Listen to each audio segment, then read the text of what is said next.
6년 전 벌어진 패스트트랙 충돌 사건 기억하실 겁니다. 국민의힘 전현직 의원에 대한 1심 선고가 조금 전에 나왔는데요. 현역 의원이 6명이나 연루돼 있어서 자칫 국민의힘의 개헌 저지선이 무너지는 것 아니냐 이런 우려까지 나왔는데 1심 결과 전원 의원직 유지였습니다.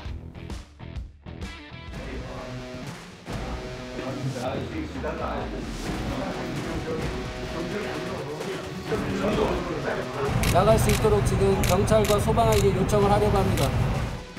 누우세요.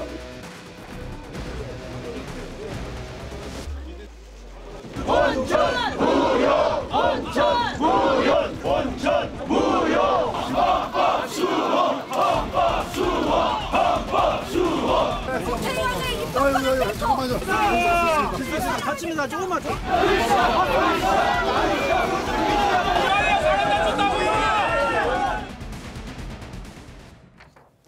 자, 좀 정리를 해드릴게요. 1심 선고 결과 당시 원내대표였던 나경원 의원이 특수 공무집행 방해 혐의는 벌금 2천만 원, 국회법 위반 혐의는 벌금 400만 원 이렇게 선고받았습니다. 이렇게 되면 이쪽 혐의에서는 금고형 이상이 나와야지 의원직이 박탈되고요.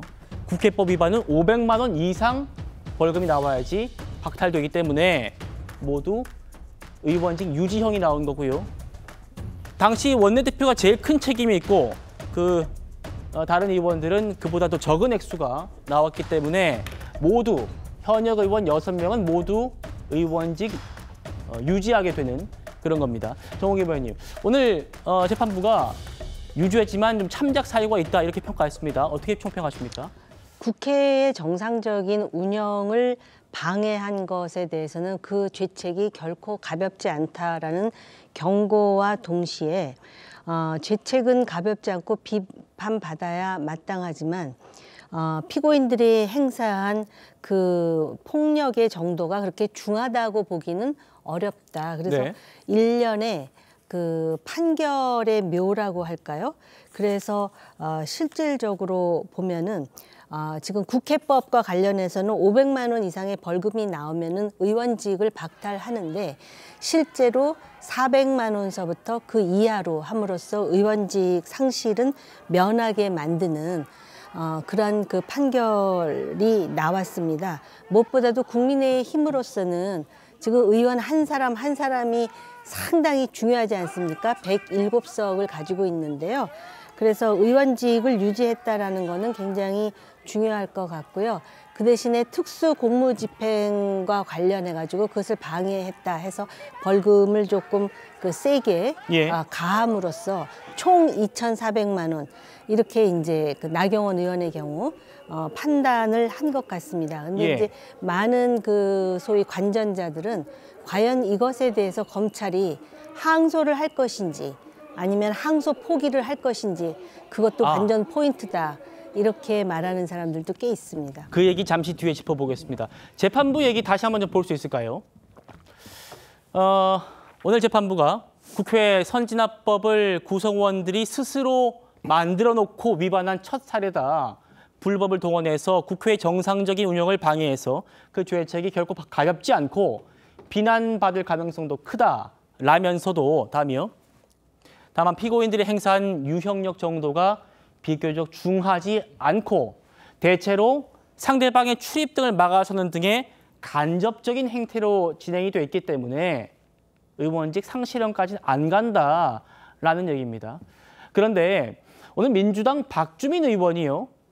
1심 선고 직후에 이런 글을 올렸다가 급히 삭제하는 일도 있었습니다.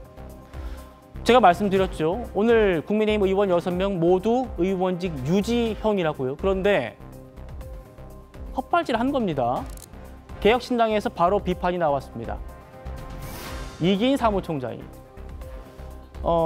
총액인지 국회법 위반 벌금인지 구분을 좀 하고 올려라. 앞서 보셨죠? 그러니까 특수공무집행 방해와 국회법 위반 그 두 가지가 혐의 각각의 혐의인데 이거를 이제 합쳐가지고 의원직 상실이다라면서 성급하게 올렸다라는 겁니다. 자, 호 대변인 어떻게 보십니까? 박주민 의원은 서울시장 하겠다고 지금 나서는 분 아닙니까? 자신의 말과 행동과 이런 것들이 국민들한테 공감이 되고 설득이 되고 품격이 있어야 되는 거죠. 정치 지도자라는 것이 그런 것인데 얼마나 지금 참을 수 없는 그 가벼움을 여러 차례 이제 보여주고 있는 오늘 또 이제 그런 장면이었다고 생각하고요. 저는 이 사건을 모든 일에 이제 원인이 있는 것이고 연원에서부터 이제 찾아봐야 거슬러 봐야 된다고 생각하는데 이 사건이 왜 일어나느냐 패스트트랙 충돌이란 것이 그 당시에 민주당이 의회 독재를 본격적으로 시작한 첫 사건이기도 했고 이것이 공수처라는 것을 만들기 위해서 그래서 정의당과 야합을 하기 위해서 또 선거제도는 준연동형 비례대표라는 걸 도입하기 위해서 이 두 건을 패스트트랙에 태우려다가 그것을 막는 과정에서 일어난 것입니다. 그런데 예. 결국 지금 몇 년이 지난 뒤에 돌아보면 어떻게 됐습니까? 그 두 개의 제도가. 첫 번째 공수처. 기소실적, 수사실적 처참하지 않습니까? 올해는 수사권 논란 일으켰고 영장 쇼핑 논란 일으켰고 급기야는 오동훈 공수처장은 또 특검 가서 최상병 사건 관련해서 또 조사를 받는 이런 상황입니다. 1년에 300억 원씩 예산을 쓰는 기관입니다. 그거 억지로 만들겠다고 이른바 검찰 개혁하겠다고 지금이랑 똑같은 겁니다. 그다음에 준연동형 비례대표제 만들어서 어떻게 됐습니까? 두 번의 총선 동안에 위성정당 출연하면서 우리 역사에서 본 적이 없었던 이런 기형적인 일들이 벌어진 겁니다. 이런 일 하려는 것을 막는 과정에서 일어난 것이었습니다.